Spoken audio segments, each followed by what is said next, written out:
لنا من يهده الله فلا مضل له ومن يضلله فلا هادي له ونشهد أن لا شريك له نشهد أن سيدنا وحبيبنا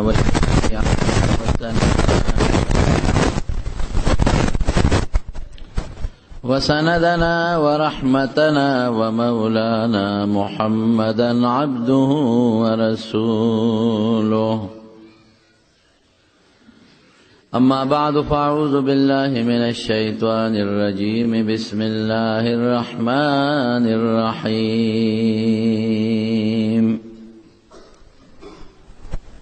ولا تمش في الأرض مرحا إنك لن تخرق الأرض ولن تبلغ الجبال طولا. رب العالمین قرآن شریف کی فرمائی انسان ته اعلان کی چې انسانا په مقدس مکه ځان په خپې مرا کاږه او په دې مقدس مکه د کبر تلل مکوا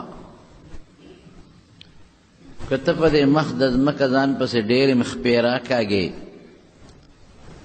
او د کبر چال لاسونه مټې وې نو دا الله زمکه نشي شلولې په دې ځان نشي دننه کولی او نه دا الله پیدا شوی غر ته سر رسول شي هغه سیس چې هغه بې جان سیس د غر کې سا نشته غر لاسونه خپې نشي رقولی غر کې که څوک سورې کوي ځان ته نشي بچ کولی نو دا الله هغه مخلوق چې بې جان مخلوق دی دا الله هغه مخلوق چې هغه لاس پې نشي رقولی دا الله هغه ځمکه چې هغې کې سورې وباسه درته نشي ویلی چې ما کې سورې ولې وباسې هغه غر او ځمکه بې جان بې اختیاره مخلوق هغې ته ځان نشي رسولی نو د الله هغه مخلوق چې هغه ډېر لوی عظیم مخلوق دی هغې ته به څنګه ځان ورسوي د کبر پتللو مټې واله خپې جوختې جوختې کې ښودل او مسلمان ته سپک کتل او ځان لوی حسابول دا په شریعت کې ډېره لویه ګناه ده حضرت ابو دجانه رضی الله عنه په یو جهاد کې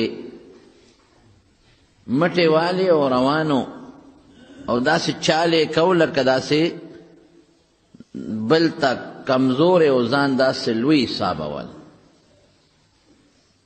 او کافرانو ته ځان خو چې ګورې زه دومره طاقتمن یم او زه پهلوان یم اوس خو جنګونه بل شان دي اوس خو د ګولۍ جنګ دی پټ به ناست دی رکوټې ماشوم هم پر چا ډزو کې لوی سړی راغورځوي هغه خو د بادرۍ جنګ و هغه د کبډۍ جنګ و هغه د پهلوانۍ جنګ و چې کوم به کمزور و هغه به توره نشوه چلولی چې کوم به طاقتور و او پهلوان به هغه به توره چلوله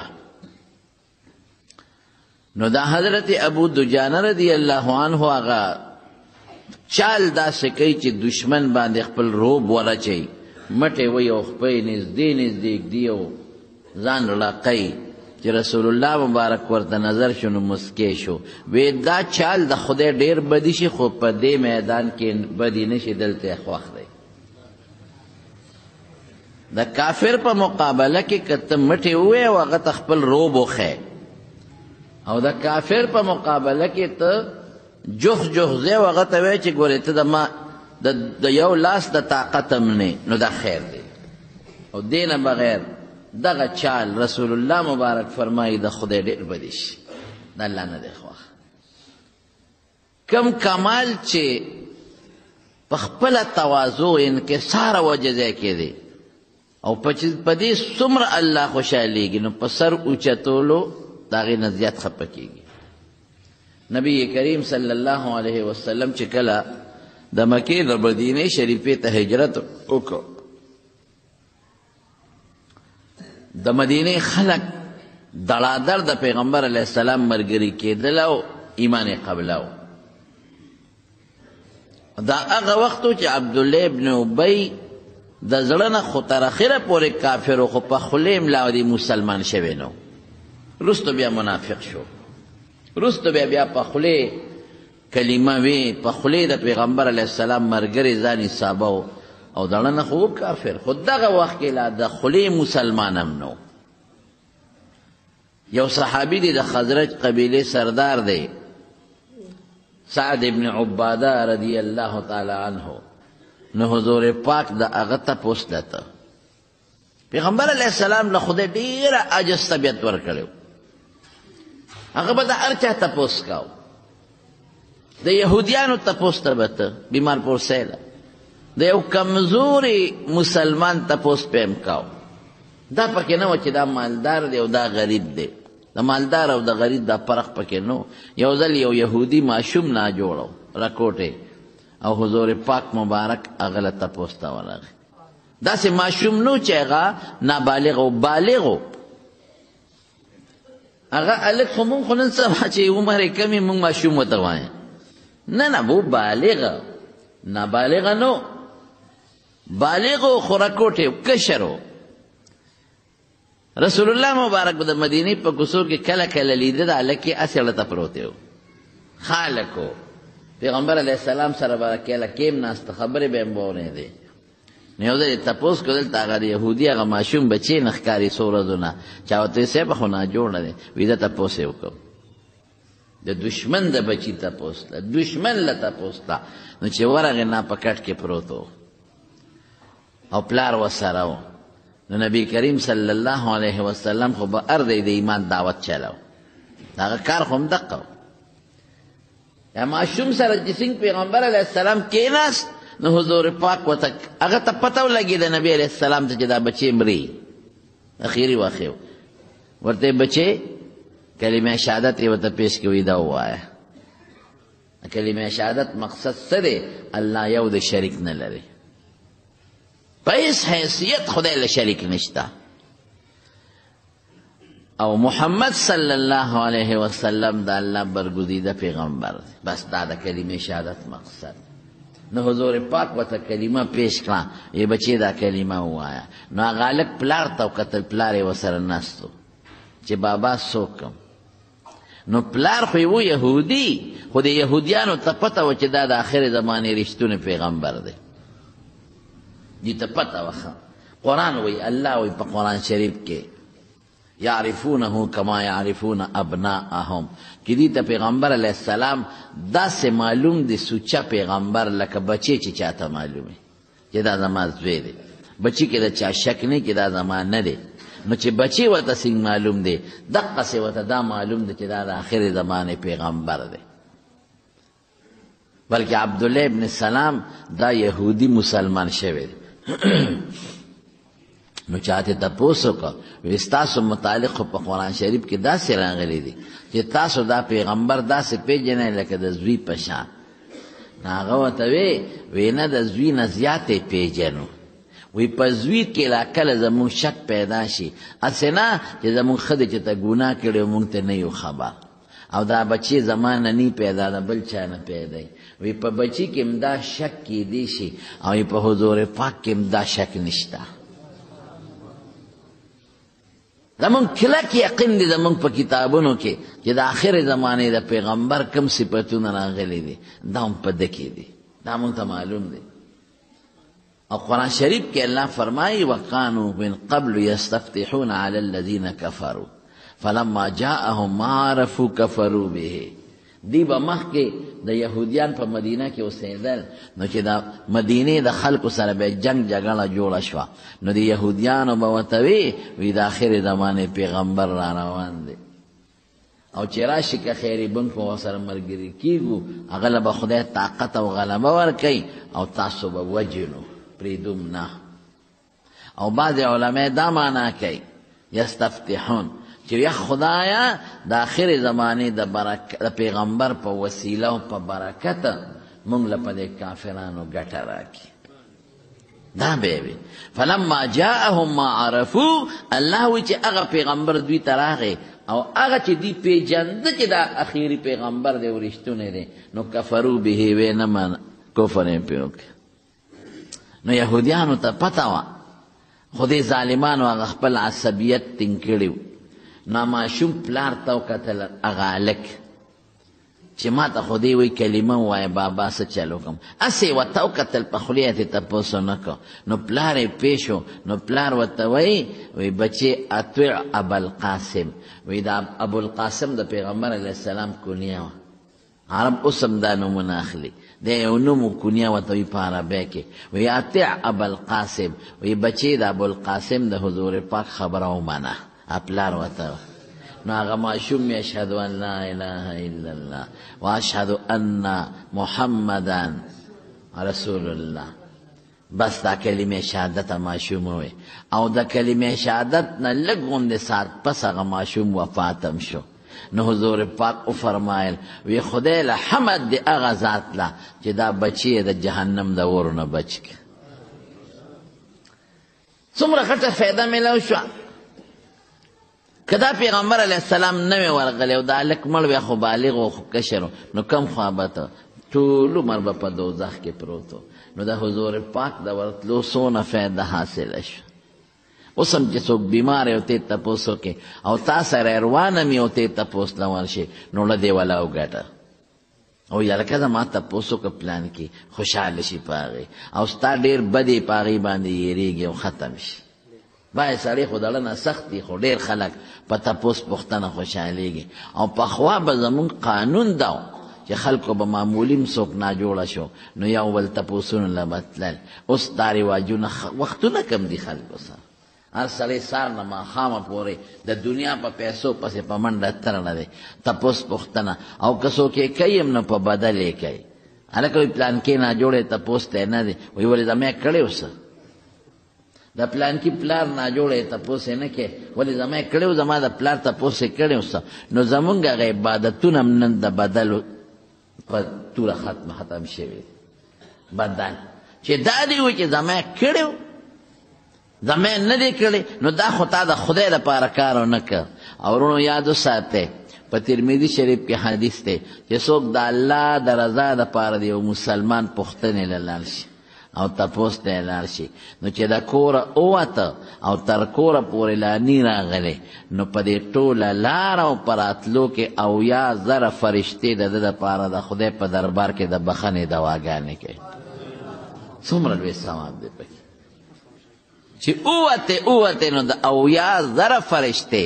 هلکه مونږ وایو هلکه پلان کې مولوي صاحب له لاړ شه ښه سړی دی دوا به راته وکړي. هلکه پلان کې پیر صاحب له لاړ شه ښه سړی دی دوا به راته وکړي. هلکه دا سپین ږیری دی دوا ته وغواړه دوا یې قبلیږي. نو بیا هم پکې شک شته خو فرشتې هغه مخلوق دی چې بالکل پاکي دي د هغې دوا به څنګه نه قبلیږي. د فرشتو نه دوا واله.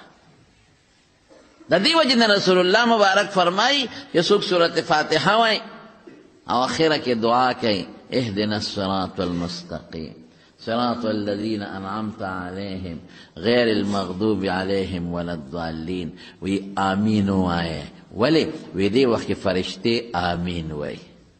نو د فرشتو سره چې ستا دوا شریکه شي د هغې د دوا په برکت به خدای پاک ستا دوا هم قبوله کړي. ور پته ولګېده که نه چې یو خو فرشتې انسان له دعاګانې کوي او د فرشتو سره چې ستا دوا شریکه شي د هغه امین سره ستا امین شریک شو نو خدای به دوا قبوله کړي. نو فرشتې پاک مخلوق دی ګناه ترې نه کېږي. موږ نه ګناه کېږي د فرشتو نه پوټینی ګناه کېږي او نه لوی ګناه ترې کېږي. نو چې ته روان شي د فرشتو او یا د فرشتې دعاګانې دله شروع کړي تر څو چې کور ته دی راغلی څومره لوی ثواب شو پکې. وی دا میں کړی استاد یې نی کړی نیک بخته ورشه. انسان دی جوړ شوی بنی د دین کار به د دنیا کار به. اوس موږ نشو تپوسونو ته جوړی دی ړم کېږي چې لاړ شو هلته درسونه دي درس وکړه تپوس چې خبر شو نو په درس کې دوا ورته وکړو چې خدای پاک دې جوړ کړي. خو دا چل تاسو مه کوئ ښه که څوک دې تپوس کوي که نه کوي ورځه د خدای دپاره یې تپوس کوه. یوه واره. دویم چې د مریض پوښتنه کې نو فرشته څه وایي وی طب ته ډېر ښه کار دی وکړه. وطواب ممشاکه وی دا تلل دې ډېر ښه دي ډېر ښه کار دی وکړه تلل دې ډېر ښه دي وتبوأت مقعدك من الجنه، او ځان در جنت کې د ناستې ځای پیدا کړه. ګوره څومره ښکلې خبره. او بل ځای کې رسول الله مبارک فرمایي وایي چې څوک مریض سره کینی، دا چې کم وخت کې دی مریض سره ناست دی نو دې وخت کې دی په جنت کې وي ناست دی، دا ناست دی په جنت کې ده، فی خرفة الجنه فی ثمار الجنه حدیثو کې راځي. نو علما خو د هغې باندې طالبان پوهېږي معنو کې یو دوه درې معنې یې مونږ کوو او درې، خو یو تاسو دپاره اسانه معنا وکړم. که د مریض پوښتنې نه لاړی ولته مړ شوی نو نیغ په نیغه به جنت ته ځي، جنت کې ناست دی. نو د مریض د پوښتنې ډېر لوی ثواب دی او سنت دی ښه، په دې نیت دی. او بیا چې لاړ شی نو د مریض په تندي لاس هم ایږدی، دا سنت دی رسول الله مبارک د مریض په تندي لاس ایښودی دی، یا وله په لاس لاس ایښودی دی، په تندي یا په لاس باندې. په دې مریض خوشحاله شي چې ما نه کرکه نه کوي، دا زما په لاس یې لاس کېښود او زما په تندي باندې لاس کېښود، په دې خوشحالېږي. او بیا ورته ښه خبرې وکړه. رسول الله مبارک فرمایي که ته دې مریض ته ښې خبرې وکړې نو ستا په خبرو نه جوړېږي. الله چې ولې څه مقرر کړي د ابۍ خو دې پې خوشحاله شي. نو ښې خبرې وکړه چې که خیر یې مړه ټیک به شي، هسې دې وار خطا کړی دی، پلانکې هم دقسې نه جوړو او خدای پاک ښه کړ. او دې وخت کې چې ته کومې خبرې کوې فرشتې پې امین وایي. څومره فایدې دي څومره ګټې دي چې دې وخت کې ته کومې خبرې کوې فرشتې امین وایي. ته مړه ټیک به شي، خدای به دې ښه کړي، الله دې جوړ کا، وی دعا ولا وکړه نفسوا له فی اجله، او دا ووایه چې مړه ټیک به شي. داسې پلان کې نه جوړه وکړه هغه ټیک نه شو، او دا خو څه خبره نه. او چې ته ورشې تپوس ته او داسې ورته نیغ نیغ وګورې، پوزه یې کږه ده، پوزه کږه ده، مړه به د خدای نه بخښنه غواړه مرګ په نیټه دی. نو چې دا دې ورته ووایي که نه، نو که بشیر جان نه مري نو به خرېږي، هلته به مړ شي، وبه خرېږي، مړ به شي چې ګنې رښتیا زه مرم. مړه خیر دې فکر مه کوه، دقسې زما هم د ترې او زوی و، بس کې دی کې مړ شو شهید به شي که دا خبرې ونه کې. ګوره بعضې قمقل ډاکټرې وي چې مریض وله بوتې نو 3 ورځې پس به مرې. هلکه ستا پلار د آخرت کتاب راوړی دی ورسره پروت دی خبیثه. که تا لوح محفوظ ته کتلي، ته خو د خپلې تجربې خبرې کوې، د تجربې خبره دې وکړه. نو په تجربو خبرې مریض او مرګ او ژوند د الله په اختیار کې دی. نو د تجربو خبرې د مریض مخکې قمقل ډاکټر د مریض مخکې ووایي، په داسې طریقه یې وارث ته ووایه چې یاره د خیال ساتئ و زمونږ په کتابونو کې علاج نشته، بس داسې یو ښه خبره ده. هغه ته باباجي الله به دې ښه کړي، غم مه کوه، داسې خبرې ورته کوه. نو بعضې مریض ډاکټر له روغ دی خو چې واپس راځي نو د بل په شا راځي، ولې هغه قمقل ډاکټر ورته داسې خبرې وکړي.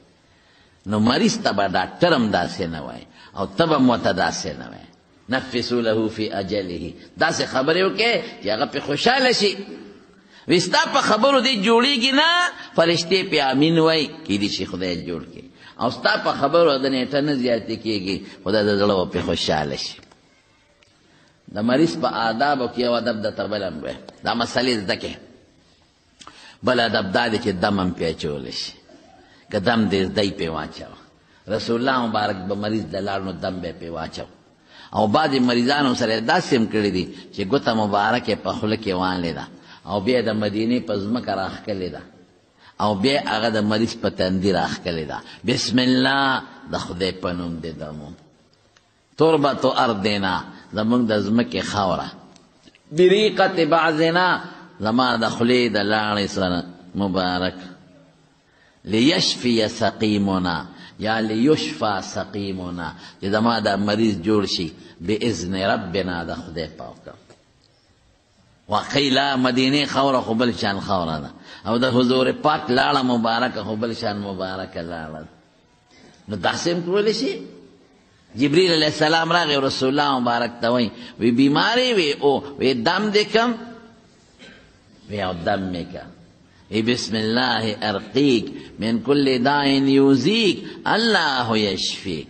دا الله په نوم دې دموم، د هرې بیمارۍ نه دې دموم، شفا به الله درکوي. دا دمونه هم ثابت دی. او دم سره په مریض لاړې توکل هم ثابت دی. دا نری نری لاړه چې په مریض توکې دم په شریعت کې ثابت دی شته. او که ته په دې یارېدلې چې زما نه ورته نظر لګېدلی دی، بعضې سړي نظر د خړ نه لګي، داسې سپکه خبره نه ده. که ته په دې پوه شي چې دا خو ما د نظره کړی دی، زما نظر لګېدلی دی، نو د هغې دپاره دا قانون دی چې هلته اودس وکړه او هغه اوبه په مریض ورواړوه. شریعت کې دا ثابت دی. زمونږ خلک څه کوي چې درته پته وي چې د ما نظر د پلانکي په ما لګېدلی دی، نو چې روان شي نو هلکه وي د خپې په قدم وله میخ ووه. حاجي صاحب داسې ده که نه؟ یا پې مچال دی وکړه په قدم. دا نشته په شریعت کې. شریعت کې تاسو ته شریعت مسلې ښیم چې تا ته پته چې د پلانکي نظر تیز دی او په ما لګېدلی دی، نو هغه ته ووایه صادر پلو ووینځه په اوبو کې، حدیث کې دقسې دی. او یا خپل کمیس په اوبو کې ووینځه، یا د صادر پلو، نو به یې ووینځي، نو هغه چې کومې انځلې اوبه دي چې کم پکې د پلو او د کمیس هغه اوبه دي هغې انځلې شوې، په مریض ور واچوه. دې سره به خدای مریض جوړ کړي. یا هغه ته وایي اودس وکړه، به اودس وکړي، یو خانک کې د هغه د اودس اوبه جمع کړه او اوبه راواله په مریض باندې ور واچوه. یا د غسل وکړي مثلا چې ډېر خطرناک نظري، نو هغه د غسل اوبې راواله چې کوم باندې لمبلې شوې دی، هغه چې کومې مستعملې اوبه دي، او په مریض یې ور واچوه. دا په حدیثو کې ثابت دی. او نبی علیہ السلام فرمایي که تا ته چا ووایي چې لاس ووینځه اوبه مې پکار دي، یا اودس وکړه او زما ستا د اوبه پکار دي، نو ادې بد نه ګڼي چې دا ولې. خیر دی نظر خو د خړه نه لګي، دا خو چېرې چا څوک خوښ شي نو هغه باندې نظر ولګي. د بد دله نه خو نظر نه لګي، خو د بعض انسان د سترګو نظر وي تیز، او دا قدرتي شی دی، دا د هغه ګناه نه د غریب او نه د هغه غلطي وي. خو چاته وګوري نو خوښې شي، ډېر ترې خوشحاله شي، نو نظر ولګي. او النظر العین حق، په ترمذي شریف کې حدیث ته چې نظر بالکل حق دی. حضرت یعقوب علیہ السلام یوسف علیہ السلام چې کله په مصر کې و، او د یعقوب علیہ السلام 11 بچي، 11 قات راغلی و، نو خدای پاک یوسف علیہ السلام راوسته او د مصر بادشاه وزیر او د وزارت نه پس بادشاه. نو قات راغلی و، نو یوسف علیہ السلام خوب لیدلی و بادشاه، نو غلی محفوظه کړی و. نو خلک به راتلل، څه جمع پونچي به یې وړله معمولي غوندې، یوسف علیہ السلام به هغوی له غله ورکول. نو د مدین نه د یعقوب علیہ السلام 11 بچي م لاړل. نو چې څنګه 10 بچي لاړل، نو یوسف علیہ السلام خو پیژندل چې دا خو زما غرونه چې دې پټوي کې غورځولی یم، وهم له منکرون، او دوی نه پیژنده چې دا زمونږ هغه یوسف رور دی، دی خو یې مونږ پوی کې غورځولی دی، مړ به نه به یې غوښې و نه به یې ډوکې و نه به یې څرمنې. دې ته څه پته وه چې د بنده جدا وس دی او د الله جدا نظام. نو چې ورغلل څنګه یوسف علیہ السلام وپېژندل، وی د کوم ځای نه راغلی یې؟ وی د مدین د علاقې نه. څه کار کوې؟ هېڅ کار نشته جي، بابا مو د خدای پیغمبر دی او یعقوب یې نوم دی، او پیژن چې دا خو زما رونه دي او دا خو زما پلار یاد دی، او موږ څه لږ غوندې سامان راوړی دی، جئنا ببضاعة مزجاة، څه داسې معمولي کوټه موټه پیسې م راوړي دي، او تاله راغلي و، که مهرباني دې وکړه لږه غله دې راکړه. نو یوسف علیہ السلام او ولا غله وی بل څوک خو کلي کې بل څوک رور مور خو پاتې نشته، ته پته وه. او یو ورور مې بل هم شته زمونږه بنیامین، او زمونږ یو ورور مخکې شر مخ تختولی و، دا هغه سکر ور دی، دا جدا مور نه دی. نو مونږ ام راوسته، خو پلار مې پې یارېده چې دا مه بوځئ مانه، نو هم رانه وسته. یاره بادشاه سلامت که د هغې سم راله راکړه غله، کنټرول خو به پخوا هم دلته دا چینو مینو د وړو کنټرول منټرول به کېده، د هر چا په کور کې 3 کسانو، نو د هغې به یې ورکوو، که 15 به و د 15 کسو به یې ورکوو.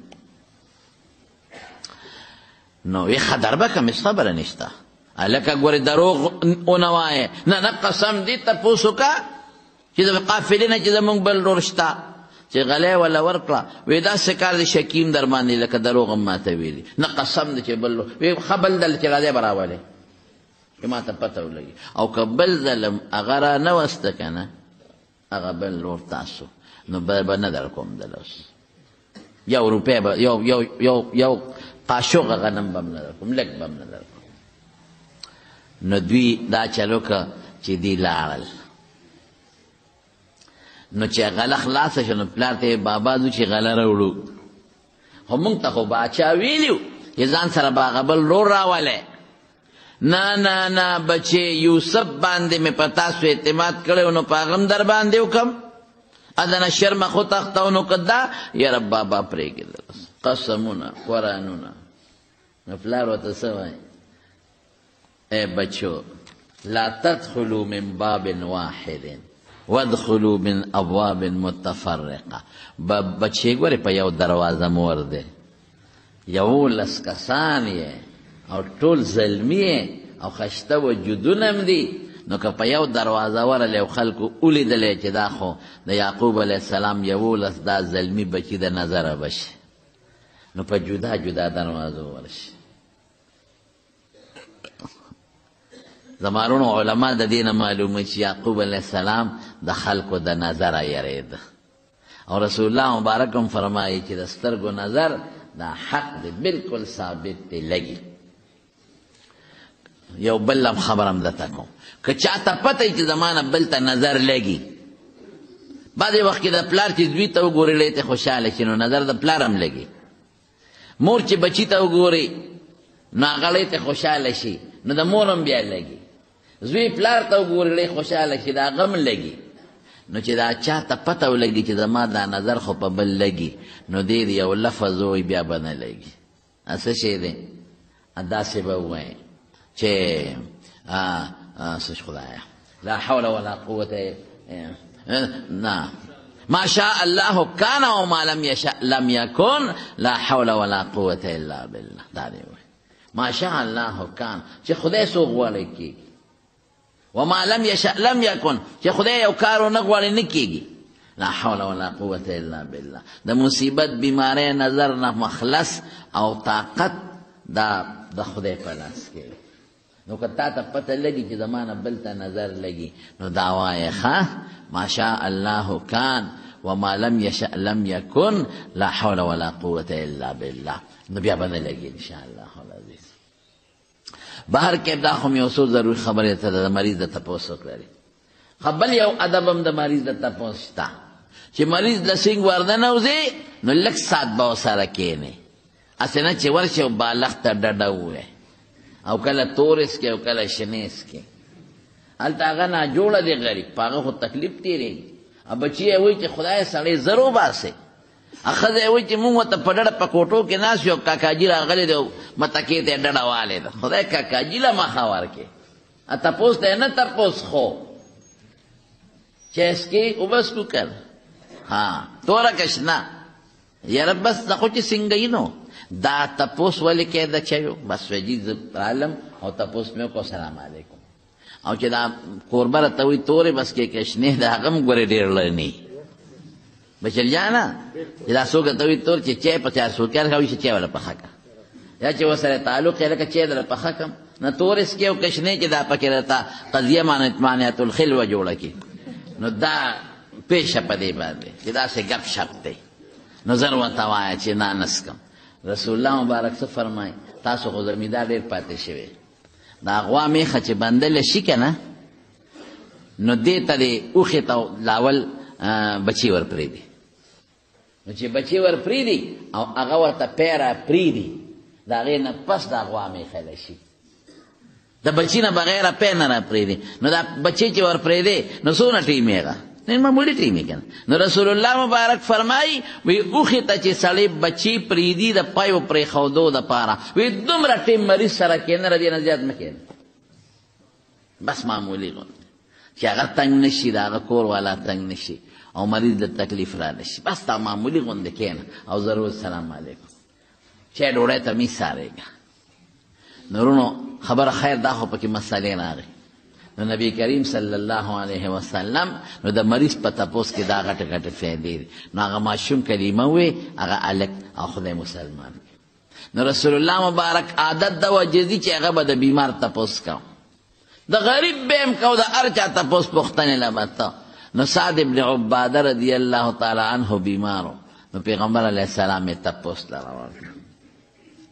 نو چې په دې لاره ته نو عبدالله ابن ابی چې دا وروسته ترې غټ منافق جوړ شوی دی، دی ناستو، بعضې مشرکان کافران ناستو، بعضې پکې مسلمانان هم ناستو، او پیغمبر علیه السلام سور پسو په خره باندې سورو، دومره عاجز. حضور پاک اخویانو کې دا راځي چې نبی علیه السلام په خره باندې هم سورلی کړی. په خره باندې نن سبا څوک سور شي؟ بدی څونه لګي په دې سړک د پاسه کې یو سړي په خر خپه ور واړوله او په سور چې ټول خلک به ورپورې خاندي، لکه په خر د پاسه سور دی او په خره سور دی. قسم په خدای رسول الله مبارک پې سورلي کړی، په قچر یې سورلي کړې ده، په اس یې سورلي کړې ده، په اوښه باندې سورلي کړې ده. دا د پیغمبر علیه السلام معجزې وه. نو چې څنګه په دې مجلس ورغی نو هغه خو خامخا څاروي دوړې کوي، نو هغې دوړې وکړې او پیغمبر علیه السلام را کوشو دې ته ودرېد. نو دې عبدالله ابن ابی ظالم سپیره شیطان د پوزه پټه کړه، وی په موږ دوړې مه راولې. داسې د نفرت په نظر یې پیغمبر علیه السلام ته وویل په موږ دوړې مه راولې. او پیغمبر علیه السلام ولې د ایمان دعوت ورکړه چې مسلمانان شي. نو دا عبدالله ابن ابی ورته څه وایي؟ دی ورته وایي ای سړیه، وی خبرې خو دې ښه دي خو که رښتیا یي، خبرې خو دې ښه دي خو که رښتیا راته وی. او موږ له تکلیف مه راکوه، کور کښېنه چې څوک درځي قصې ورته کوه. څومره سپک لفظ، کور کښېنه قصې ورته کوه. بس هغې کې خو مسلمانان وو، هغې ورته وی مړه وی به راته څه چلو شو، که منې ومنه که نه منې مه منه، پرېږده دوه درې خبرې موږ ته وکړي. او پوزه دې ولې پټه کړه په موږ دوړې مه راولې. قسم په خدای چې د حضور پاک د دې خرې بوی ستا د مشکو عنبرو نه ښه شته دی. څه ګډې وډې دې شروع کړې، جنګ جوړ شو، صاحب جګړه جوړه شو. مسلمانانو وی وایه، هغه وی نه. پیغمبر علیه السلام هغوی قلار کړ، جنګ یې ختم کړ. چې جنګ یې ختم کړ لاړ سعد ابن عباده رضی الله عنه له د هغه کور تپوس ته ورغی. او صاحب دا عبدالله ابن ابی د هغه قومي و. نو چې تپوس یې وله وکړه نو ګیله یې ورته وکړه، وی سعد ابن عباده او داسې عجیبه ګیله یې ورته وکړه. دی ورته ونه وی چې خبیث تا خبرې وکړې، دی نه وی چې هغې ظالم دا خبرې وکړې. الم تسمع ما قال ابو حباب؟ سعد ابن عباده ابو حباب یعنې د عزت نوم یې ورته واخېست عبدالله ابن ابی ته. یاره هغه خو څه داسې خبرې وکړې ارمان که ته اورېدلې وې، ما ته خو یې ډېر بد ووې. او ورته څه وایي؟ وی د الله رسوله معاف یې که، د ده لس پړسېدلی دی، زړه یې سوځېدلی دی. وی ستا د راتلو نه مخکې د مدینې خلکو فیصله کړې وه چې دې مشر کوي او ده ته د مشرۍ پټکي تړي، خو چې ته رالې خلک تا پسې شو، د هغه مشري په خاورو لو شوه، مشري لاړه ختمه شوه، برباد شوه. دې وجې نه تا سره دا غصې وکړې، تا سره یې دا بدې ووې. رسول الله مبارک یې سم نشته، ما طرف نه معاف دی. داسې ښکلی ژوند، ښکلی خوی، خشته مزېدار. قسم دی چې د حضور پاک مبارک ډېر عجز طبیعت و، ډېر عجز طبیعت. یو صحابي د پیغمبر علیه السلام یو صحابي کره لاړ، ډېر عجیبه خبره ده. نو ورته یې ګدی واچوله، ګدی دا وړه ګدی بنده خلکو ته واچوي چې میلمه پې کښېني. هغه پیغمبر علیه السلام ته ګدی واچوله چې د الله رسول په دې کښېنه. قسم دی حضور پاک پا ګدی کښېنناست، یو طرف ته ته کښېناست. صحابي وایي یو طرف ته د ګدی زه کښېناستم، بل خوا پیغمبر علیه السلام، او ګدی هم په منځ کې پاتې شو. داسې عجز طبیعت، کبر پکې نو، غرور پکې نو، تکبر. او مونږ خلکو کې څونه تکبر دی، خو چې 10 روپۍ ورسره وشي که نه نو بل انسان ورته داسې ښکاري لکه مولۍ او ګازره. او چې بیا موټرګي وشو، بیا خو چې په لاره روان یي د موټر نه هغه مټ سینګ بار رایستي، ته به یې ګنې بس جس کې ناست دی او بس جنت ته الوځي. او چې د هغې نه لږ ښه موټرګي شي ته بیا دې چشمو ته وګوره، نظر یې ټیکې او تورې چشمې اچولې. او بریتو ته وګوره چې باري نو برې ته یو لیشتې او چې موټرګي کې کښېني نو 3 لیشتې ته جوړ شي. او چې رواني داسې په برن برن راته وګورئ او بعضې قمقل چې ستا خوا کې تېرېږي دا موټر به سره خوا کې تېر کړي دوړې به هم درته وکړي هلکه په قلار کې نه نیک بخته که برمه کوه سار د کم ځای باندې ناست وې په ډېران غرمه چې ډوډۍ وخورې کم خوا به ځې او دسماتې به کم ځای ته رسې خېټې ته ګوره سره پکې پراته دي انسان بسې وره د قبر بسې حضور پاک مبارک یو ځل مدینه منوره کې روانو نو د مدینې منورې یو مشترک ډیرانو خلکو پې دا اډوکې م غورځول او زړې جامې به م پې غورځولې او چې خوراکونه به پاتې شوه به م پې غورځول او هر څه اډوکې مډوکې پراته نو چې نبی علیه السلام د صحابو سره په دې ډیران ورغی نو صحابو پوزې پټې کړې نو پیغمبر علیه السلام د صحابو نه تپوس کوي دا څه دي وی صاحب دا ډیران ډیران څه ته وایي وی زمونږ خوراکونه چې زمونږ نه پالتو دی م پې غورځولې دي غول او ګندګۍ دي جامې دي زړې اډوکې دي خزلې دي دې ته ډیران وایي پیغمبر علیه السلام ډېر هوښیار او قسم د خدای ډېره پوهه ورکړه وی نه وی دا خو هغه جامه په دې پرته ده چې تا مسلمان پې مسلمان وجني جامه ده کمیس هغه دې پروت دی دې لپاره مسلمان وجني انسان وجني هغه خوراکونه پې پراته دي چې انسان د دې لپاره انسان وجني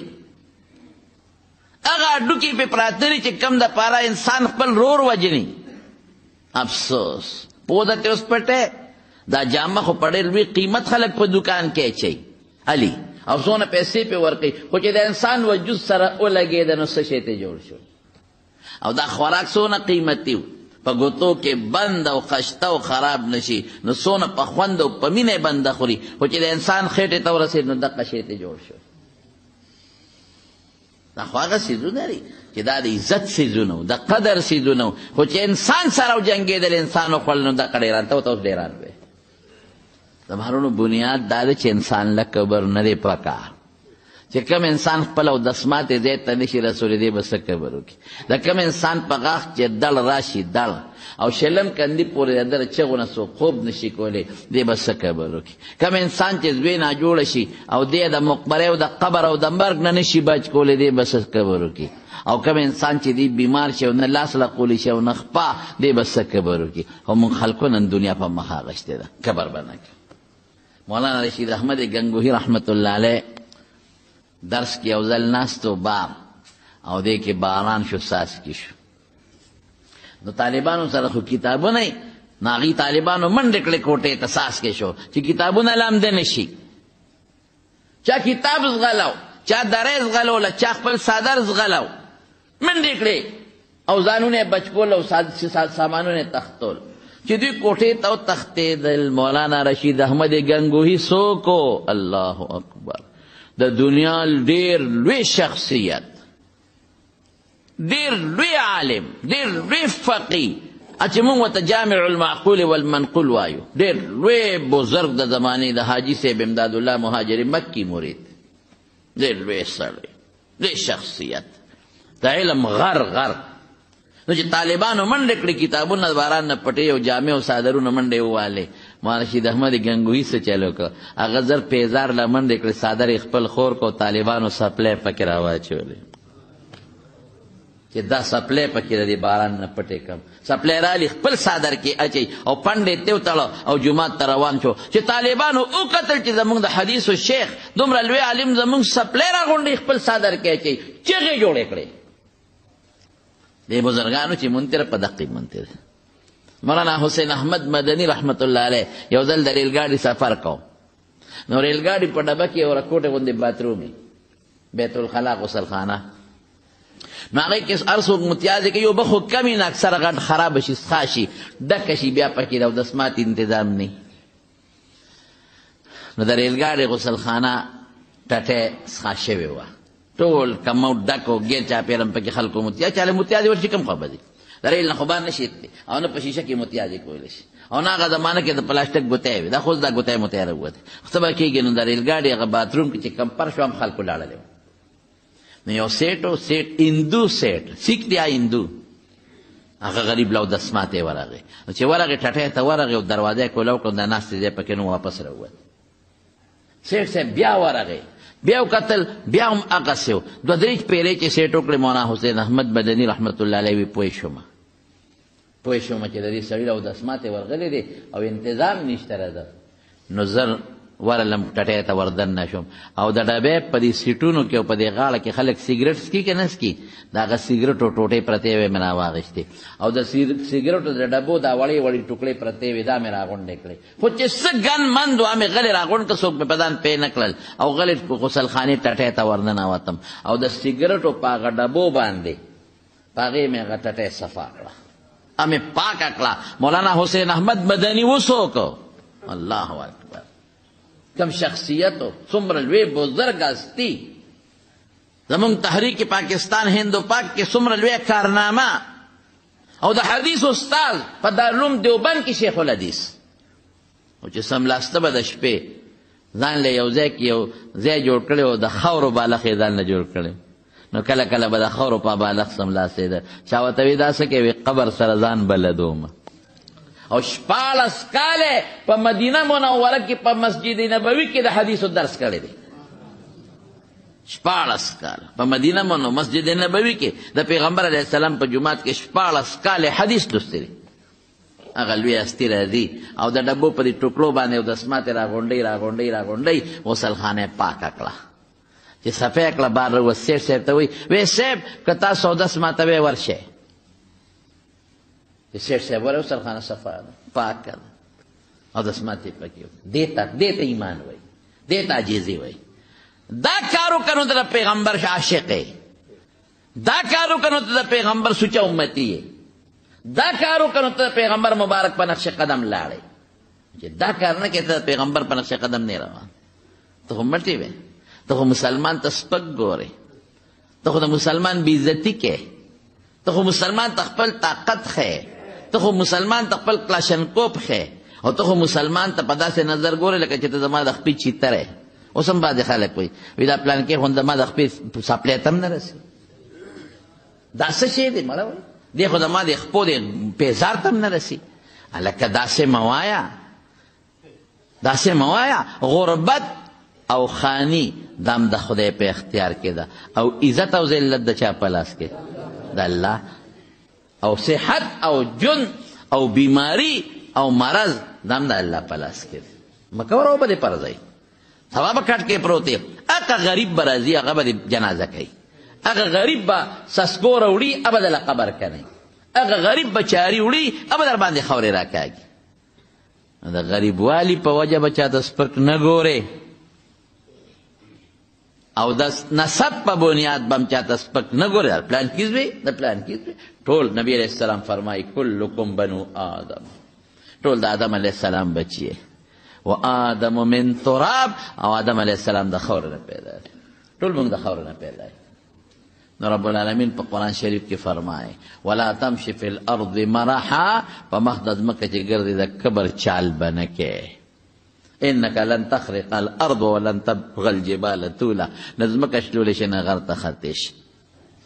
دویم یو ټکې مو واوره چې کلم په ځای نو پنسې به د ګیټو نه ښکته کوې پنسې د ګیټو نه اوچتې ساتئ او که ته ځان پسې پنسې راکاږي او د ګیټو نه ښکتی دام کبر دی ته به نه راکاږي. بعض انسان د پرتوک ته غیر اختیاري ښکته شي نو خیر پټکي والا به پټکې دا شمله د نیمې شا نه لاندې کوي نه دا به هم نه کوي چې د ملا د نیمې پورې به شمله ساتئ.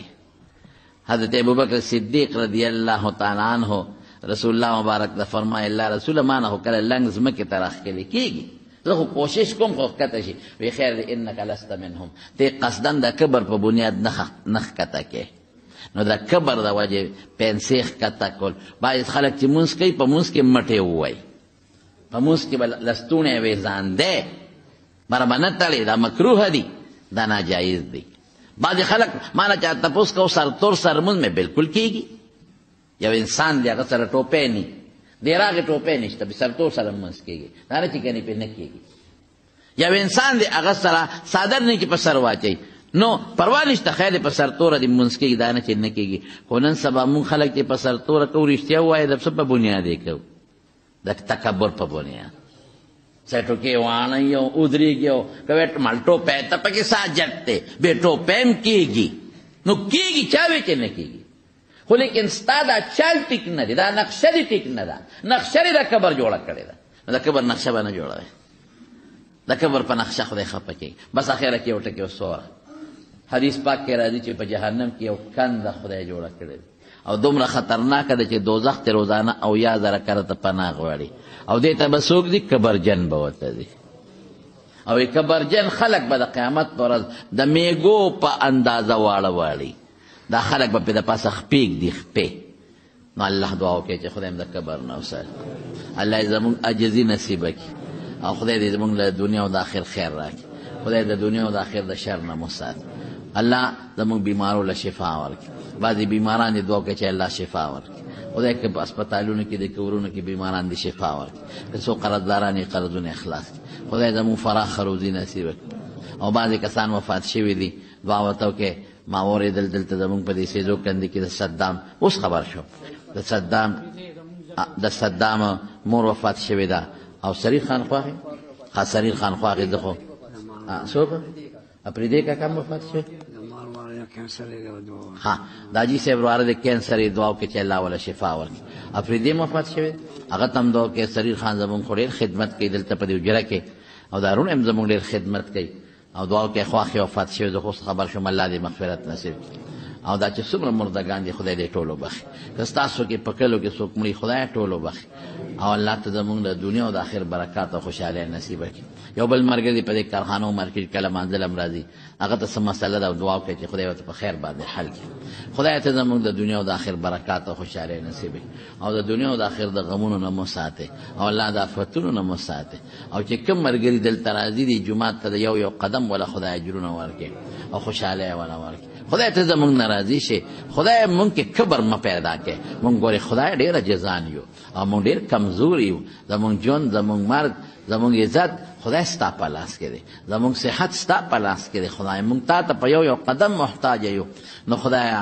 مونږ کې کبر ما پیدا کړي او مونږ له عاجزۍ ژوند راکړي او زمونږ خویونه خدای ښه کړي او که کم کبر په مونږ کې پیدا شوي کړي مې الله معافې کړي راته او د دنیا او د آخر برکات او خوشحالي هم نصیب کړي آخر وخت کې په خولې دا کلمه نصیب کړي چې لا اله الا الله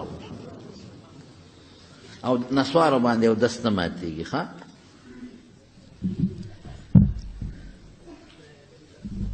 یو سړی دکانداری کړې ده او دکان یې خرڅ کړ زکات یې نه دی ورکړی نو دې د خپل مال حساب وکړي چې څونه کلونه زکات پې پاتې اوس وروسته یې ورکولی شي